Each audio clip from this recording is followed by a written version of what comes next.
Are you ready to break free from a conventional life and achieve financial independence through your version of tiny living, but you're feeling stuck trying to figure out the money part? Does the pressure to conform to societal norms make it even more difficult to embrace an unconventional lifestyle? Well, you're in the right place. I'm Laura Lynch, host of the Less House, More Moolah podcast, where every Thursday I'll bring you captivating interviews with individuals who have successfully made the transition to tiny living. They defied expectations and are thriving in their unique lives. We'll also dive deep into industry resources to address common financial concerns on your tiny journey. Together, we'll explore the emotional and practical aspects of pursuing an alternative lifestyle. I will describe a clear framework for project planning and cash flow management. Our goal is to intentionally build financial security and make a positive impact through our alternative American dream. So gear up for an exciting and empowering journey to create a life that truly resonates with you. Let's dive into today's episode and take the first steps towards financial independence and purpose through tiny living. Well, Felice Cohen, thank you so much for jumping on the Less House, More Moolah podcast. Super excited to talk to you today. You and I connected, actually, another financial planner pinged me about you.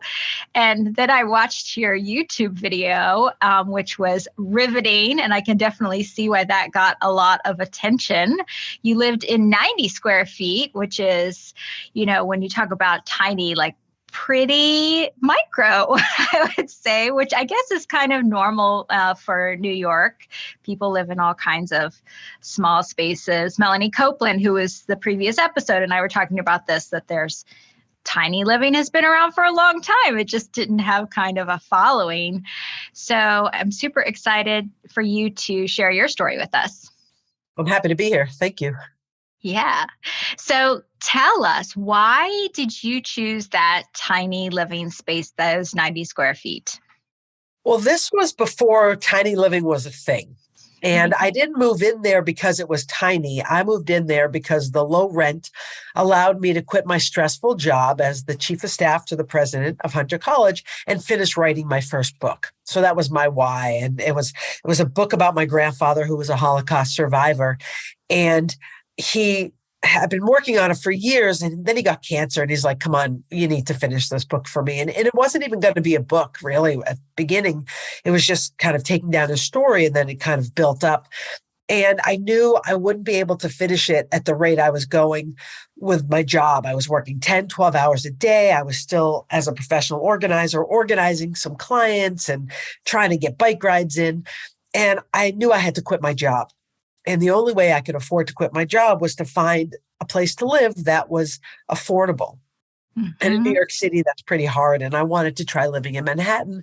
And I thought, I'd been working. I wanted to use my savings, but I didn't want to spend all my money. And through a friend, another organizer, she had a friend who had this tiny apartment. And I went and looked at it. And it's pretty tiny. 7.5 by 12 feet. And I, as an organizer, I could, her place was a mess, but I could see the potential. It had high ceilings, and I thought, it's only for a year. I could just do it for a year. Mm-hmm. I never thought I'd be there 5 years, but it was great. It was the best thing I ever did. That's amazing. Did you get to move? You were co-writing this with your grandfather, your book. Is that right? He was telling me his story, and now I was, writing it. So did you get to be in person with him during that process? Yeah. So we worked on it for years. I was still in college when it first began because I had found out about my maternal grandmother who had committed suicide. And when I asked why, because I had no idea, I was in college, and it was because of what had happened in the Holocaust. So I wrote about her story, and that's when he said, I want you to tell my story. So we'd work on it off and on for years when I'd visit him in Brooklyn or in Florida. Mm-hmm.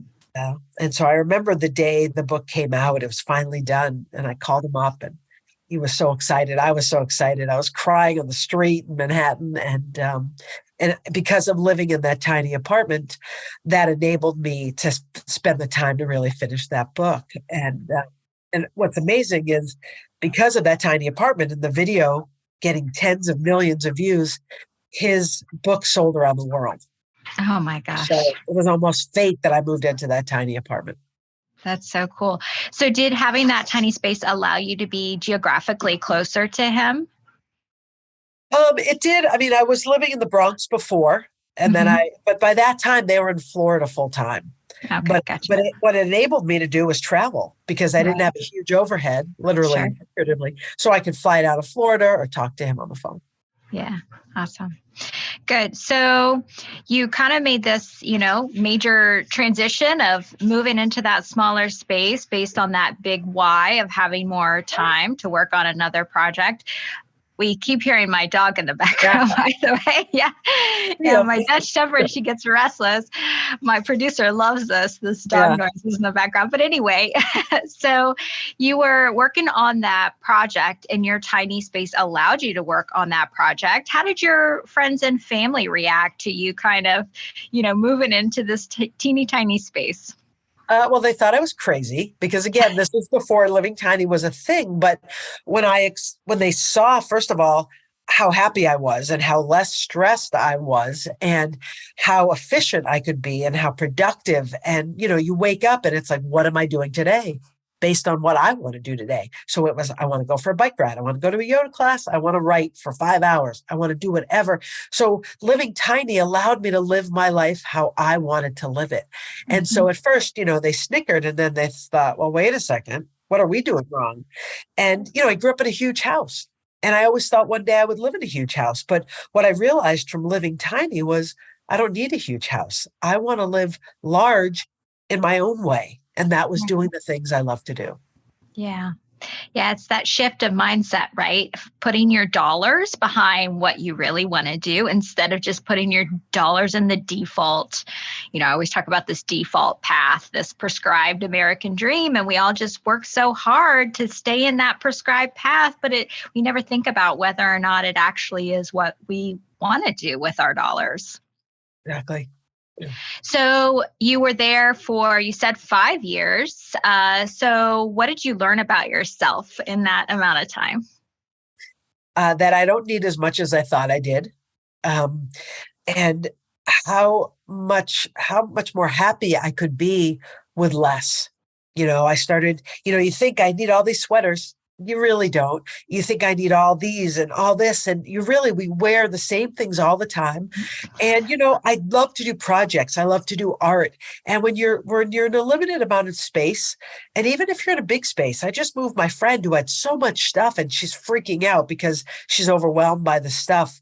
And we have projects we think we want to do. And at the end of the day, you have to look at what your priorities are. And I had to reevaluate what my priorities were. I made shrinking ink art. I didn't need all these other things I was saving, these scraps and pieces. And I thought, what do I really want to focus on? And Mhm. it makes you really look at your priorities. And one of my biggest priorities is my family. So with having a low overhead, I could travel. I could visit Mhm. family. I love going to the theater. So I was kind of just seeing what do I love to do? And, when I work with a client, that's what I ask people, what do you love to do? And then why don't you do it that more often? And it's Mhm. usually because of stuff, because we have to work to pay for the stuff. We have to clean the stuff. We have to organize the stuff. And at the end of the day, we don't even have time to use it or wear it or eat it or read it. So I think that was it. It was really kind of a wake up call. When I had moved in, I had put 77 boxes into storage. And every year I stayed, I went back to storage and got rid of stuff and got rid of more stuff. And, that's one thing I would help clients go to storage. You don't remember what's in storage. You're Yeah. paying month after month, and it's just a hole. It's just like a hole in your pocket of money going through. Yeah. Yeah, I interviewed Where's Babs, Barbara Talisman, a few episodes ago, and she's doing the house sitting thing. And it was fascinating to hear her talk about how every time she comes back to her storage unit, which is in Chicago, like she keeps getting rid of that stuff. And you're exactly right. You don't even remember. I mean, we just think about our attention span. We don't remember what we had for breakfast, much less what we put in storage. So, shifting that priority to less. And you're right. We wear the same, our favorite things. over and over again, my husband says, just give me the top of the pile, right? Well, the top of the pile always ends up at the top because it comes straight out of the dryer. So just figure out what your favorite things are and just keep those things. And I think it's about sunk cost. We know that we spent money on these things and we feel like we want to get the value out of them, but that's actually a psychological fallacy that we have because we'll continue to throw good money at that sunk cost and never actually get the value of it. And the way that we do that is by then putting it in storage, right? And throwing more money at that thing that we're never actually going to use because we spent money on it to begin with. And so if we just cut our losses, right? Say, okay, I'm done losing money on all of this stuff I've been toting around with me for my entire life, and I don't want to lose another penny on it, and I'm just going to move on. I think that can be very freeing to just realize that is, that's a natural psychological fallacy that we have. Yeah, I know. My dad will have like an old boombox or an old stereo from 1982 or something. He goes, well, I spent good money on it. And I said, that was like 40 years ago. It's useless. It's taking up space. It's taking up real estate. Mm-hmm. And I think that comes from that scarcity mentality that many of us pass down through our family and, the history, my grandparents, going through the Depression and whatever, and they tended to keep, a lot of things around because you never know when you might put that thing to use. And I think a lot of the thoughts around, reduce, reuse, recycle and regenerative thought definitely encourages us to, make good use of things and not be so apt to throw things away. But there has to be, kind of a balance there for sure. Yeah. Yeah. So from there, you wrote a book, 90 Lessons for Living Large in 90 Square Feet. So yeah, awesome. So we'll have the link to that in the show notes. So even though you're no longer living tiny now, you continue to speak on this topic. And obviously the book is still out there and people are reading it and getting to collect those lessons that you learn. Why do you continue to focus on this? Well, my apartment now in New York is 5 times bigger, which sounds huge, right? But it's under 500 square feet. When I moved into that little larger apartment, I brought the tiny, living with me. So I wasn't going to fill this new space with more stuff because that wasn't my goal. My goal was really to still live how I wanted to live. And yes, I had a little bigger space. And I still speak about the benefits that I got from it because I'm still living with them. And it's that mentality of when we buy, do we need all this? Mm-hmm. And it's about helping other people make that decision, whether it's just about clearing out clutter or whether it's about actually making a move to a smaller space. Now, I never tell anybody live in a 90 square foot apartment because that was insane. I mean, it was crazy. I mean, it was like the circumference of my Honda Accord. That was not easy, but I'm asked, could I do it again? And I say, no, that time of my life, it was perfect. And I loved it. Were there days I said, I wish I had a kitchen or I wish I had a couch? Sure. But it's about figuring out what your priority is. What do you want to do with your everyday? If you want to have a big couch and hang out, maybe living tiny is not your thing, but you can even live smaller because it's about reducing your stress. You talked about what's this American dream. And, my dad was a bankruptcy attorney. And we learned early on that American dream can turn into a nightmare. You miss a mortgage payment, the kids need braces. And so this dream we think we want might not be the dream. I mean, for me, what I'm always selling is time. That's the most important commodity. It's time. How do you get more time? Well, if you don't have a ton of stuff, then you're not looking at, if you're not losing stuff, then you have more time to focus on what you want to do. And if your overhead isn't that much, you don't have to work as hard at that job. And, we pay these monthly cable bills and cell phones and all these different things. And it's like, well, wait a second, do you really need that? Mm-hmm. So it's about figuring out your priority. And that's, it starts with the easy stuff, which is stuff. Mm-hmm. Yeah, I think that's a really great point about time. I have been recently really thinking a lot and writing some about how really the ultimate goal that we all have is autonomy, meaning control over our time. And really, even when we think about the concept of retirement, really what we all want is autonomy ASAP, right? We all want control of our time. That's the ultimate thing that feels so good is when we get to make choice about where we spend our time. And, reducing our overhead is an opportunity for us to get more of our time where we get to make those choices. So I think that is like the ultimate why for tiny living. And you talked about that from a book writing perspective, more time, and you talked about also other people that you've worked with, helping them prioritize. Besides the time piece, and obviously the financial benefits, what do you think are some other whys that people choose this path? Well, when I speak at tiny house festivals, I get all kinds of people who come up, and there are people who are in their 20s and 30s who want to pay off their college debt, and they say, "I just want to do it for a year or two." And I say, "That's great. That's a good why." Right. There are people who are retired or looking to retire and want to be able to travel, and you can, hitch a tiny house to the back, or, take a van or whatever you want to do, and that's another why. I had some kid he was going to college, and he said, "I want to live in a tiny house. I don't want to live in a dorm." And I thought that was interesting. And I think, some people, it could be for, for being green, to be more ecological. And those are all good reasons. And I think you have to have your reason, and it's going to be unique to you, because there are going to be moments when you're living tiny and you think, what was I thinking? And then after the very first night, I freaked out. I was like, I had, 23 inches between the mattress and the ceiling. And why am I living here? And, one day I don't have a kitchen. What was I thinking? And I would remind myself of my why. I want to finish my grandfather's book.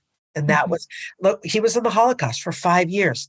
What he lived through, this was nothing. And so having your why, whatever it is, that will help you in the long run. And it doesn't have to be permanent. People can do it for a year. You can rent a place for a month and see how you feel. Life is about transitions and different chapters in your life. Try it. Sure. I think this current housing environment that we are in right now, where the cost of housing is so high and interest rates being up as well, it definitely puts a little bit of a, lens right on this whole conventional path. That we all have grown up with and have some expectations around. I talk about this as mimetic desire. This is a desire that we have that just mimics what we see in the world around us. We don't know what we want when we, become a human, person. And so we tend to look around for others to give us cues about what we want. And yet, there's trade-offs. There's trade-offs to everything you choose. So for folks that are in a more conventional path or feeling the pressure to follow a more conventional path, do you see that as having some specific trade-offs? And you've definitely experienced both ends of the spectrum. What do you see as the trade-offs to a more conventional path?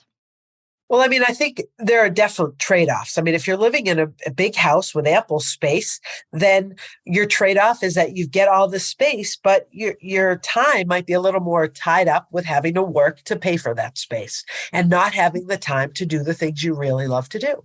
But when you live tiny and you have more time, then your trade-off is, I can't lounge on a big couch. I can't have 20 people over for dinner. There are different trade-offs, and nothing has to be forever. Nothing's carved in stone, right? So I think you figure out what your priorities are and you look at the trade-offs. I used to have a friend who would come over to my apartment, and she lived 2 blocks away in a bigger apartment, but my place was cozier. So we kind of, squish on a beanbag or a chair, or whatever, and we'd watch a TV show or a movie. And it was a little different. We weren't lounging on a big couch, but the point is I was with a friend having fun regardless. So Awesome.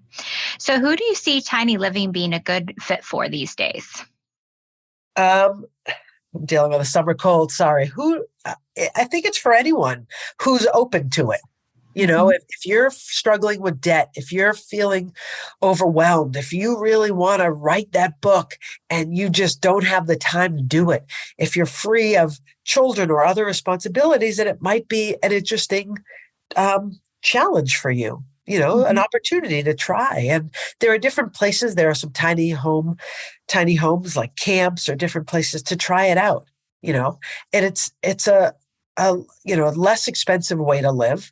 And it gives you more freedom. I think it's for anyone who might be sick of the grind. Look, I Mhm. only thought I was going to do it for a year, and I stayed because I loved it. I thought I don't want to stop. And the only reason left after 5 years was I was evicted. I was on Good Morning America, and the landlord saw me and thought, "You're not on the lease." I was subleased. I didn't know. So, it worked out. All that money I saved, from rent and from buying stuff I didn't need because I had no place to put it. I was able to buy an apartment. What a great transition from Good Morning America to eviction court. That's so Yeah, that was funny. really fun. Yeah. Very stressful, I'm sure. It was we went to housing court, and then the landlord's attorney, after we negotiated, they said I could stay a few more months. The attorney said to me after it was all said and done, he said, "I saw the video. I love what you did with the place." I was like, Oh "Thanks." my gosh, for Yeah. real. Amazing. Do you think this is a good solution, particularly for creative professionals? My tiny house is out in Abiquiu, New Mexico, which has a lot of artists there, and I really get the sense that those folks are really focused on space from a studio perspective, and they think maybe slightly less about their living space and more about their working space.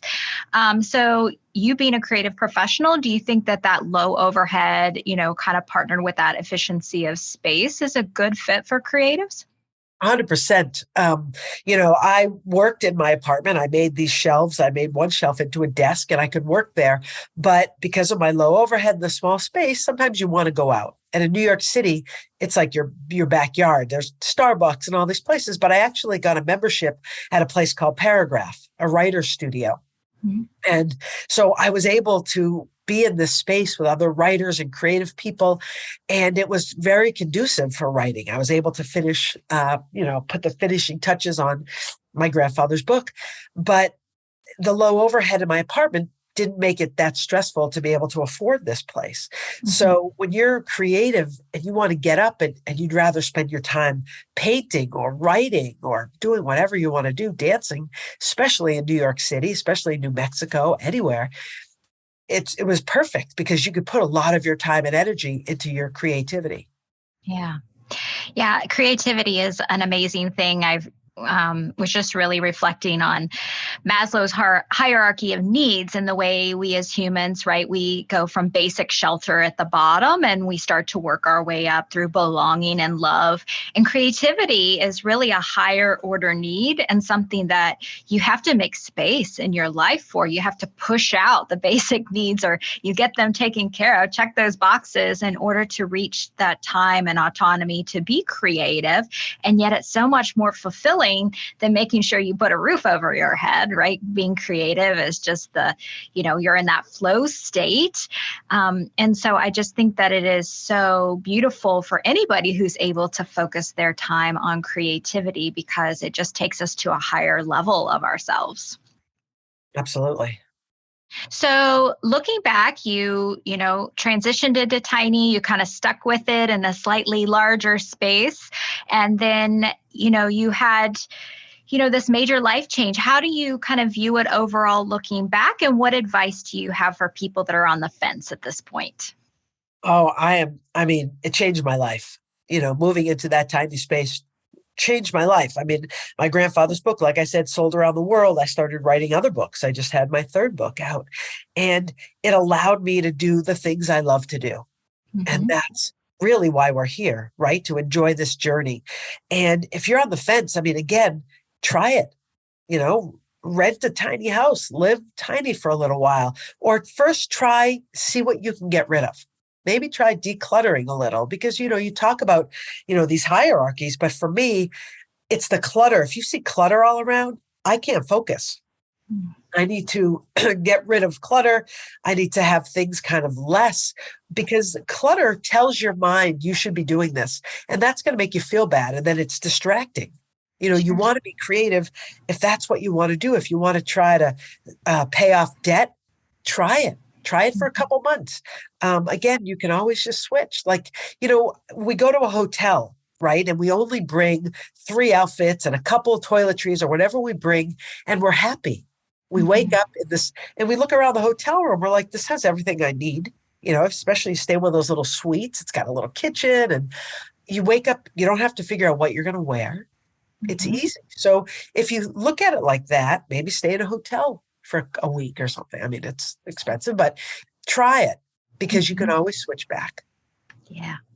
Yeah. And I think it can be a good, as you've pointed out a couple different times, just a seasonal thing, right? You do it for a little while to, stack up some cash that you can use to pay off debt or to focus on, maybe getting yourself into the space that you wanted to long term. You were able to save up money while you're in 90 square feet to then ultimately buy your 500 square foot place. So I think it can be a tool that we can use. It doesn't have to be a lifelong commitment forever. But it can be a tool that we use, just another lever that we have in our life that we can pull. Absolutely. So thank you so much for sharing your story with us, Felice. It was wonderful to, hear your perspective on things.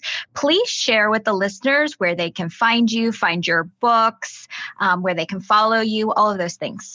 Sure. Well, you can go to my website, felicecohen.com, and that has all my links for Instagram and Facebook and all those things. And, it's been a pleasure coming here. I love talking about going tiny or just living with less because what Yeah. you get out of it is so free and Yeah. it's a wonderful feeling. So thanks for having me. Yeah. Well, thank you. Well, that's it for today's episode of Less House, More Moolah. To access valuable financial tips and resources tailored to your tiny living journey, join our exclusive community at thetiniehouseadvisor.com. Here you'll find a supportive network of like-minded individuals committed to helping each other navigate the challenges and celebrate the victories of embracing a minimalist lifestyle. So don't miss out on the opportunity to be part of this empowering tribe. Be sure to tune in next Thursday for another insightful episode of Less House, More Moolah, where we'll continue to explore practical solutions and inspiring stories to help you create the life you've always dreamed of. Please see the show notes for important disclosure regarding the Tiny House Advisor LLC and this episode.